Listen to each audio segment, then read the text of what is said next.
What's going on, guys? Welcome back to the channel and another toy review. And I know it's been a while since I've done a full-blown unboxing and review video. I knew these were shipping out in late June, early July. I wasn't sure when mine was going to arrive because I literally waited until the last day or two to order this because I wanted to make sure that all the tiers were unlocked. So there's probably like 20,000 other people that got theirs before me. But let's go ahead and get started. So as always, let's take a real quick look at the box. Now I had to move this into another room because this thing is massive. So on the front we got some beautiful artwork. You got a Rattler banking, you got a second one dropping bombs. Looks like the old school G.I. Joe headquarters from the cartoon. On the end here, you got a picture of one of the bombs and some smoke.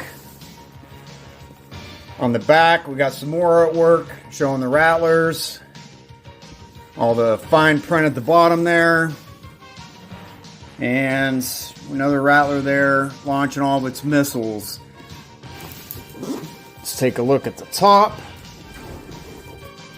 We have the Cobra Airborne logo. And of course the 3 patches that were included. And on the bottom you have all the technical data, to include the dimensions, the various types of missiles, and the blast effects that are included. And I'm really surprised that there's no artwork of the figures that were included. I mean, at least the pilot, Wild Weasel. I think that was a missed opportunity.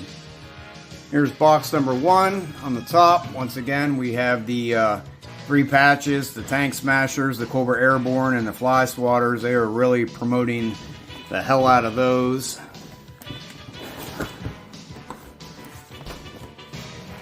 So here we have sticker sheet with instruction, the patches, and another sticker sheet. We'll take a closer look at those. We have our 3 figures. We have the Rattler Gunner. We've got Wild Weasel. And of course the Baroness, and this was the figure I was most excited for. So we got some nice artwork on the side there, 183, 184, and 185.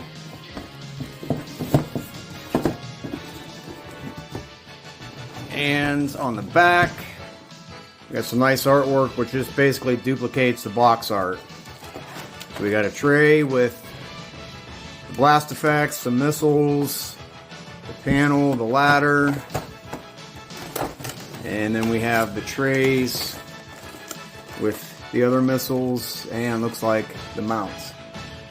Let's take a look at the figures, and we'll start with the pilot, Wild Weasel, because had the other tiers not been unlocked, this would have been the only figure included. I'm not going to cover the articulation. It's standard classified articulation on the figures. I think they did an excellent job with them. I really like the head sculpt. Love the scar in his cheek. They didn't try to do too much with them, make them too modern. They kept it true to the vintage Wild Weasel, all the way down to the blue undershirt, and even the maps on his legs. And if you don't want to display him with that, it actually comes with some plugs, so you can remove those and put those in there. You have his sidearm. It does come with 2 pilot helmets. The first just being, your standard pilot helmet, and his rebreather. And the problem I'm having is that the rebreather won't stay plugged into the mask. I don't know if it's just a bad design, but every time I turn his head, this just pops out. So I might have to super glue it. His second helmet is really cool with kind of like battle damage. So half of his visor is missing, and it has some other marks and scoring on the helmet. Next, we'll take a look at the Gunner. And a lot of reuse of the same parts from Wild Weasel, but that's to be expected. Still a really cool figure. He actually, I already put the plugs in, but if you want to put the maps from Wild Weasel on the Gunner, you can remove these and put those on there. So that was a nice feature. He has the Cobra Airborne patch on the one shoulder, and on the other one it's the Fly Swatter patch. I forgot to mention, but Wild Weasel had the Airborne patch. Does come with 2 sidearms. Really good detail in the helmet. I really like the two snakes on each side. I'm having the same issue with the Gunner as Wild Weasel with the rebreather not staying plugged into the mask there. Does come with a second alternate head, which would have been cool had I ordered a second Rattler, because then I could have displayed both figures, but unfortunately I only ordered the one. And he also comes with a rifle. And last, we'll take a look at the Baroness, which in my opinion is the best figure, the one I wanted the most, and the reason why I waited so long to make sure all the tiers were unlocked. She comes with a ton of accessories, so you can display her in that classic Baroness look with the long flowing hair, the glasses which are removable. She actually has the Tank Smashers patch on the one side and the Cobra Airborne logo on the other. I guess the vest is removable, so if you want to take that off. She comes with the two gold-plated pistols. You gotta love the long stilettos on her. She also comes with her standard Baroness sniper rifle. I really like the detail in her pilot helmets. They kept it true to what she looked like in the cartoon. I do not have the same issue with her rebreather because it ports into the center there, so that stays on a lot better than the other two. Comes with a couple different hair sculpts. Unfortunately, you cannot display like the helmet with the hair. You do have to take the helmet off. So here's one here, just kind of a different look.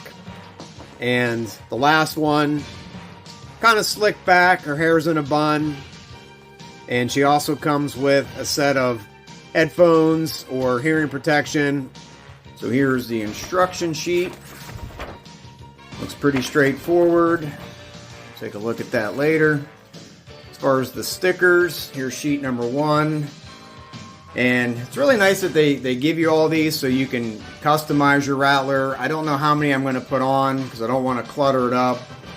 You got the Baroness pin up there. That one's pretty cool. I know like these are on the missiles on the vintage toy. The last one, you got a lot of the Cobra logos, the number 41, latch, unlatch, danger warnings. So we'll see how many of those I put on.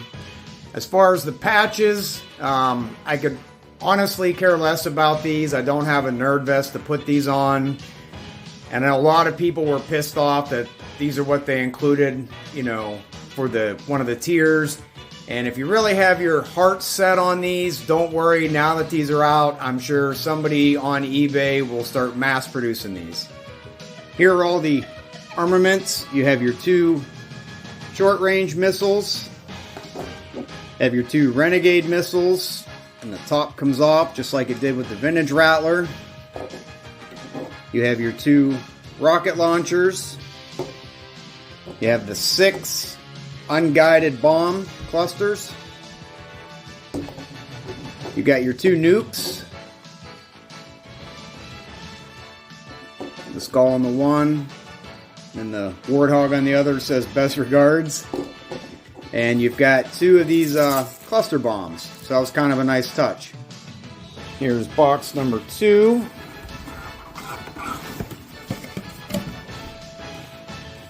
We have some blast effects, the canopies, and underneath we have the main component of the Rattler and the tail fin. Here's the third and final box. We have, looks like the display stand, one of the wings underneath. We've got the other wing, the rest of the display stands, and tail fins. So let's go ahead and get this bad boy put together. And here it is, fully assembled, and this thing is a beast. Like everyone else, now I gotta figure out where I'm gonna put it.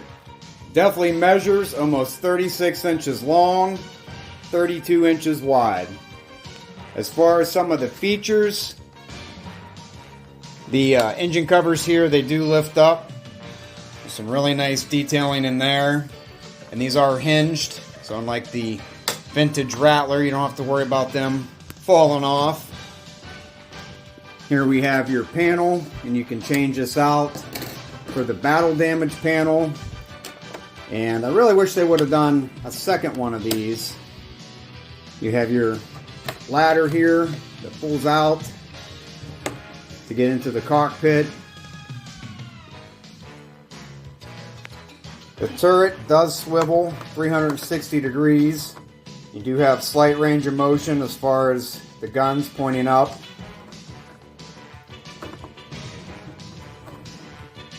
Here's the button for your electronics. I'm just going to take this off so it'll be easier. So you press it once. You can see the turret there is all lit up.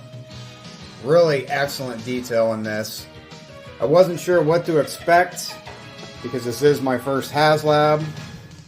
So here's the cockpit. If you look inside there, you've got your two lights on the front there for landing. You hit the button a second time and they go from clear to just like a red ring on the outside. Press it a third time. They change to all red. And this is where you can simulate the damage. That's pretty cool. And then even in the cockpit, the screen starts flashing. So definitely well thought out. And the wings do rotate up to simulate VTOL or vertical takeoff and landing. And right here is a button. It says release, and if you press that and pull out on the wing, that's what will allow it to basically fold up. So if you're limited on space and you want to put this along the wall or in a bookcase, I thought that was a nice feature. And here it is on the flight stand, simulating takeoff. Give you a shot from the front there. And when you put it on the display stand, you do have to take the rockets off because that's where the stand goes on. And by changing the top of the display, you can also have it diving down, or banking left, or banking to the right. So like I mentioned earlier, this was my first ever HASLAB. I wasn't collecting G.I. Joe Classified when the HISS was released, and by the time the Dragonfly was announced, I never anticipated collecting the vehicles just because of the sheer size. But when they announced the Rattler, I definitely was ordering this. It's one of my all-time favorite vehicles as a kid. Still not sure where I'm going to put it. I might go with my original thought and try to hang this thing from the ceiling. It is pretty heavy, unless I can find a better spot for it. And by now you know that the current HASLAB, the Snowcat, has been announced. I am definitely passing on this. To me, it's way overpriced at $325. I don't care how much larger you make it, what electronics you include. I just don't see the value in it. Not when you can get the Stinger. I passed on the Vamp, but some of these other vehicles, the Ostriker I have on pre-order, when these are 100 or less. And to me, the tiers that they included are garbage. I think Hasbro's taken the cheap way out with repaints of figures, with the Arctic Lady J and the Arctic Flint, two figures that have already been released. And then the Bivouac site, yeah, it's cool, but not worth that much. Maybe if they would have included the Polar Battle Bear, the snowmobile, with some figures that have never been released before, then I would consider it. Well, let me know in the comments what your thoughts are. Are you going to order the Snowcat, or are you passing on it as well? And that's going to do it for this episode. I hope you enjoyed it. If so, give it a like. And if you haven't done so already, please consider subscribing. Thank you for watching, and I'll see you next time.